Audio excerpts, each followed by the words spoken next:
Bonjour. Aujourd'hui, on va parler de Directus. Il vous est sûrement arrivé que vous voulez créer une application, mais vous ne savez pas où commencer par rapport au choix du serveur et créer des API et créer un CMS pour pouvoir permettre soit à vos clients, soit à vos utilisateurs de pouvoir avoir une plateforme de contrôle de leurs données ou encore plus. Alors, euh, j'ai découvert cette plateforme qui s'appelle Directus qui permet vraiment de faciliter la création de serveurs avec un CMS qui vous permettra d'aller plus rapidement dans votre développement par rapport à la création des API. Alors, vous pouvez découvrir si c'est quoi Directus en allant sur directus.io et vous pouvez lire sur ça. Pour que Directus puisse fonctionner, et pour la première partie de ces cours, nous allons juste installer Directus sur notre machine locale et puis nous allons continuer prochainement peut-être l'installer sur Amazon pour l'avoir live ou encore juste utiliser les démos pour les démos de Directus Server directement. Ok. Il y a une documentation pour Directus ici. Vous pourrez peut-être lire et puis voir les possibilités que Directus donne par rapport aux API ou encore tout simplement un CMS tranquille. Je ne vais pas aller en détail en parlant des API, mais il se peut que je puisse faire un cours plus tard sur c'est quoi une API et pourquoi une API. Voilà. Donc pour installer Directus, vous avez besoin de Node. Donc vous devez installer la dernière version, je recommande celle-là, la dernière version de Node, Node.js. Et puis vous avez besoin d'une base de données. Et moi j'utilise MySQL, mais vous pouvez utiliser d'autres si c'est possible. Donc moi personnellement j'ai déjà installé Node.js et j'ai aussi déjà installé MySQL. Ce que je vais commencer par faire, c'est que je vais commencer par me connecter à la base de données. MySQL, MyU, pour lancer route. Puis il y aura un mot de passe. Désolé. MySQL. Et puis les mots de passe, dans mon cas c'est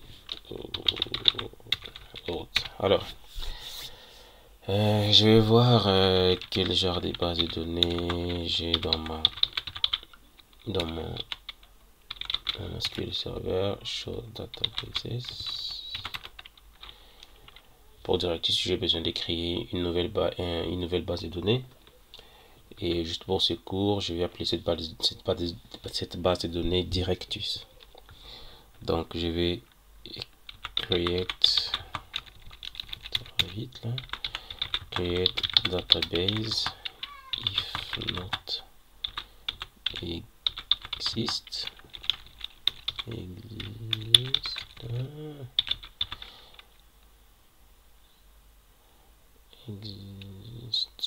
je pense que je vais juste créer database et puis je vais l'appeler Directus. Ça n'existe pas. Comment Directus. Alors là, je vais encore aller à show databases.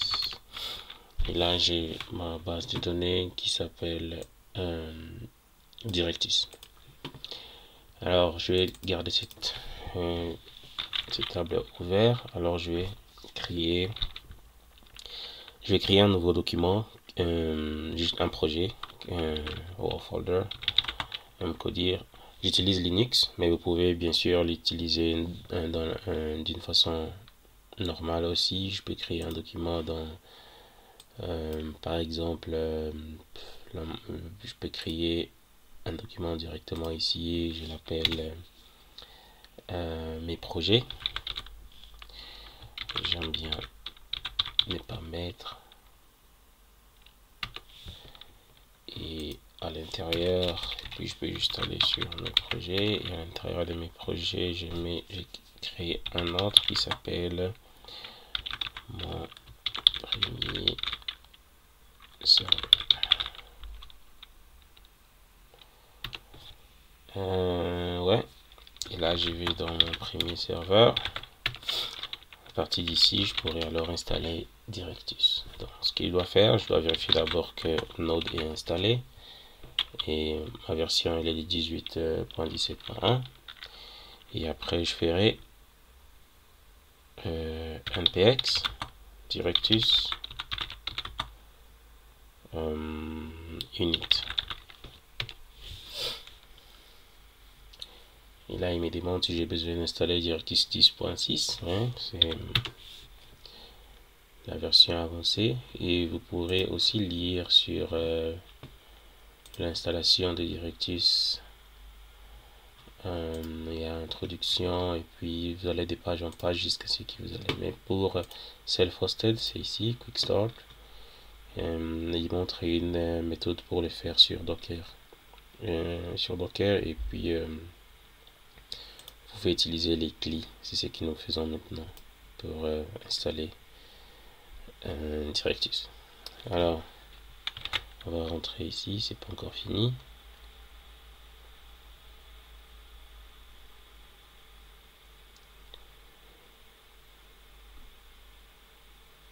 Ça prendra sûrement un petit peu de temps.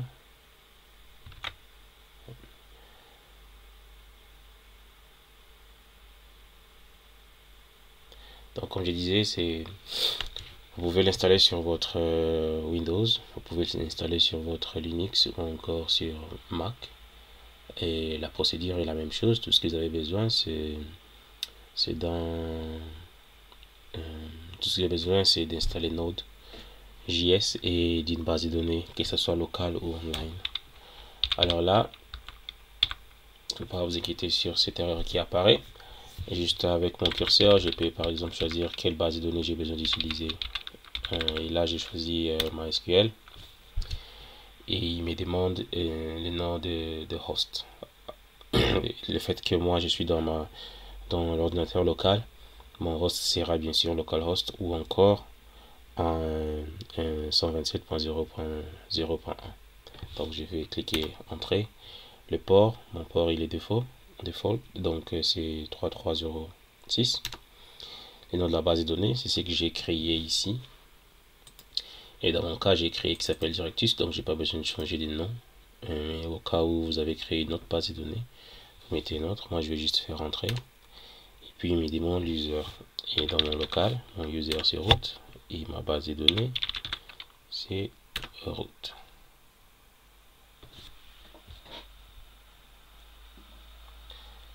Et là, il est en train de créer. Il va me demander si j'ai besoin d'utiliser une adresse email pour l'administration. À ce moment-là, moi je vais utiliser la mienne.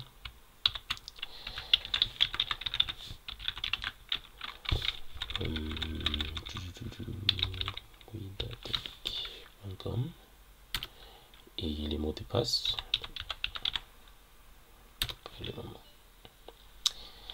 Alors là, Directus est installé et il est prêt à fonctionner. Pour démarrer Directus, comme il est écrit là, tout ça Directus, je dois être dans ce projet, dans ces documents. Et après, je vais faire npx Directus start. Donc, je fais npx Directus start. J'ai un problème avec mon clavier, il écrit un peu.